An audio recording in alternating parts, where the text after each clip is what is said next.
ஒரு நபருக்காக இவ்வளவு பெரிய விஷயத்த நம்ம முதலமைச்சர் விஜய் அவர்கள் செஞ்சிருக்காரா அப்படின்னு இப்போ இன்னைக்கு முதல்வர் விஜய் அவர்கள் எடுத்த ஒரு அதிரடியான நம்ப முடியாத வேகமான ஒரு நடவடிக்கை இப்போ மக்கள் மத்தியில் ரொம்ப பெரிய அளவில் வரவேற்பு பெற்றுக்கிட்டு இருக்கு. முக்கியமாக வெறும் 24 மணி நேரத்தில் இவ்வளோ பெரிய விஷயத்த முதல்வர் விஜய் அவர் செஞ்சிருக்காரா அப்படின்னு தமிழக மக்கள் எல்லாருமே, குறிப்பாக சிவகங்கை மாவட்ட தமிழக மக்கள் எல்லாருமே மிகப்பெரிய அளவில் முதல்வர் விஜய் அவரை பாராட்டிக்கிட்டு வராங்க. அப்படி ஒரு நபருக்காக முதல்வர் விஜய் அவர்கள் இன்னைக்கு எடுத்த அந்த அதிரடியான நடவடிக்கை தான் என்ன? ஸோ அதை பற்றின முழு விவரம் எல்லாத்தையுமே இந்த வீடியோவில் பார்க்கலாம். அதனால் வீடியோவை ஸ்கிப் பண்ணிடாமல் பாருங்கள். அதாவது முதல்வர் விஜய் அவர்கள் பதவி ஏற்றுக்கிட்டு கிட்டத்தட்ட 10 நாட்களுக்கும் மேலே ஆயிடுச்சு. இந்த 10 நாட்களில் முதல்வர் விஜய் அவர்கள் எந்த ஒரு நடவடிக்கை அவர் எடுத்தாலுமே காலதாமதம் செய்யாமல் ரொம்ப வேகமாக, முக்கியமாக மக்கள் சார்ந்த பணி அந்த வேலையில் காலதாமதம் இல்லாமல் ரொம்ப வேகமாகவும் விரைந்த நடவடிக்கை தொடர்ந்து எடுத்துக்கிட்டு இருக்காரு முதல்வர் விஜய். ஸோ இந்த சூழ்நிலையில் தான் சிவகங்கை மாவட்டத்தை சேர்ந்த ஒரு மதிக்கத்தக்க பெண் பார்த்தீங்கன்னா தனியாக அவங்க ஆட்டோவில் பயணம் பண்ணியிருக்காங்க. ஸோ ஆட்டோவில் போன அந்த நபர் ஆள் இல்லாத ஒரு இடத்துல அந்த ஆட்டோவை நிப்பாட்டிட்டு அந்த பெண்ணுக்கிட்ட தவறுதலாக நடந்துக்க முயற்சி பண்ணியிருக்காரு. ஸோ அந்த நபர்கிட்ட இருந்து தப்பிச்சு வந்த அந்த பெண் பார்த்தீங்கன்னா சிவகங்கை தேவக்கோட்டை காவல் நிலையத்தில் போய் அவங்க புகார் கொடுத்துருக்காங்க. ஸோ புகார் வாங்குறதுக்காக அங்கே இருந்த நிர்மலா சீதா அப்படிங்கிற காவல் அதிகாரி அந்த புகாரை அவங்க வாங்க மறுத்தது மட்டும் இல்லாமல் அந்த பெண்ணை தவறுதலாக பேசி கிண்டல் பண்ணியிருக்காங்க. புகார் வாங்க முடியாது அப்படின்னு சொல்லியிருக்காங்க. அப்போ அந்த பெண் பார்த்தீங்கன்னா இது மகளிர் காவல் நிலையம் தானே, ஏன் புகார் வாங்க முடியாது அப்படின்னு கேட்டதுக்கு நீங்கள் தலைமை காவல் அலுவலகத்துக்கு போய் நீங்கள் புகார் கொடுங்க, இங்கே வாங்க முடியாது அப்படின்னு அந்த பெண்ணை திருப்பி அனுப்பியிருக்காங்க நிர்மலா சீதா. ஸோ அதுக்கப்புறமா அங்கே இருந்த காவல் மேல் நிலையத்துக்கு போன அந்த பெண் பார்த்தீங்கன்னா அங்கே போய் அங்கேயுமே புகார் கொடுத்துருக்காங்க. அங்கேயுமே அந்த புகாரை வாங்க மறுத்துட்டு அந்த பெண்ணுக்கு சரியான ஒரு பதில் சொல்லாமல் அலக்கடிக்கப்பட்டிருக்கு.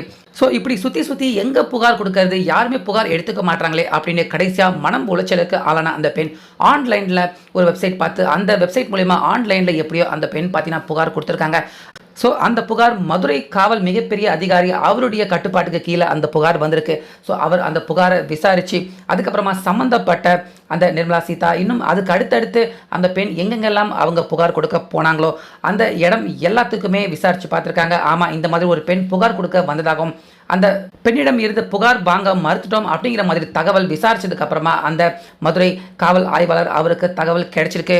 ஸோ இதனையொட்டி நேரடியாக பார்த்தீங்கன்னா இந்த விஷயத்தில் 5 மிகப்பெரிய காவல் அதிகாரிகள் அவங்க சம்மந்தப்பட்டிருக்காரு அப்படின்னு தெரிஞ்சதுமே மதுரை காவல் ஆய்வாளர் அவர் நேரடியாக முதல்வர் விஜய் அவர்கிட்ட பேசி, ஏன்னா முதல்வர் விஜய் அவர் தான் பார்த்தீங்கன்னா தமிழகத்தின் காவல்துறை அமைச்சராக இருக்காரு. அதனால முதல்வர் விஜய் அவர்கிட்ட பேசினதொட்டி முதல்வர் விஜய் அவர்கள் 5 பேரையுமே சஸ்பெண்ட் பண்ணுங்க, பணியிடை நீக்கம் செய்யுங்க அப்படிங்கிற உத்தரவை அதிரடியாக முதல்வர் விஜய் அவர் போட்டிருக்காரு. ஸோ அதனைத் தொடர்ந்து இன்னைக்கு காலையிலேயே, அதாவது நேற்று முன்தினம் இந்த சம்பவம் நடந்திருக்கு. இன்னைக்கு காலையிலேயே அந்த 5 பேர் சம்பந்தப்பட்ட 5 பேர் மாற்றி அந்த வழக்கை பதிவு செய்யாமல் கேஸை எடுத்துக்காம, ஏன்னா ஒரு பெண் பாலியல் சீண்டலில் ஈடுபட்டிருக்காங்க, பெண்ணுடைய பாதுகாப்பை உறுதி செய்யணும் நம்ம தமிழ்நாடு அப்படின்னு முன்னதாகவே முதல்வர் விஜய் அவர்கள் சொல்லியிருந்தாரு. அந்த வகையில் பாதுகாப்பு கொடுக்க வேண்டிய காவல் அதிகாரி பாதுகாப்பு கொடுக்கல, அதே நேரத்தில் அந்த புகாரையும் எடுக்காம அந்த பெண்ணை அலக்கடிச்சதுக்காக சம்மந்தப்பட்ட அடுத்தடுத்துன்னு சம்மந்தப்பட்ட 5 காவல் ஆய்வாளர்கள் எல்லாரையுமே சஸ்பெண்ட் பண்ணியிருக்காங்க இன்னைக்கு. ஸோ அந்த 5 பேரோட சேர்த்து அந்த சம்மந்தப்பட்ட ஆட்டோ ஓட்டுநர் அவரையுமே தேடி பிடிச்சி இன்னைக்கு மத்தியானத்துக்குள்ள அவரையுமே கைது பண்ணியிருக்காங்க. ஸோ முதல்வர் விஜய் அவர்கிட்ட மதுரை காவல் ஆய்வாளர் அவர் கேட்டதுமே 5 பேரையுமே பணியிடம் நீக்கம் செய்யுங்க அப்படின்னு முதல்வர் விஜய் அவர்கள் உத்தரவு போட்டது இப்போ சிவகங்கை மாவட்டம் தேவக்கோட்டை அந்த பகுதிகள் மக்கள் எல்லாருக்கிட்டையுமே ஆச்சரியத்தையும் அதிசயத்தையும் ஏற்படுத்தியிருக்கு. ஏன்னா ஒரு பெண்ணுக்காக பல வருஷமாக காவல் நிலையத்தில் வேலை பண்ணிக்கிட்டு இருந்த 5 பேரை ஒரே நொடியில் பணியிடை நீக்கம் சஸ்பெண்ட் பண்ணியிருக்காரு முதல்வர் விஜய். அது மட்டும் இல்லாமல் பெண்கள் பாதுகாப்பில் எந்த ஒரு சமரசமும் இருக்காது அப்படின்னு உறுதிப்பட முதல்வர் விஜய் அவர்கள் சொன்னதை செஞ்சும் காட்டியிருக்காரு.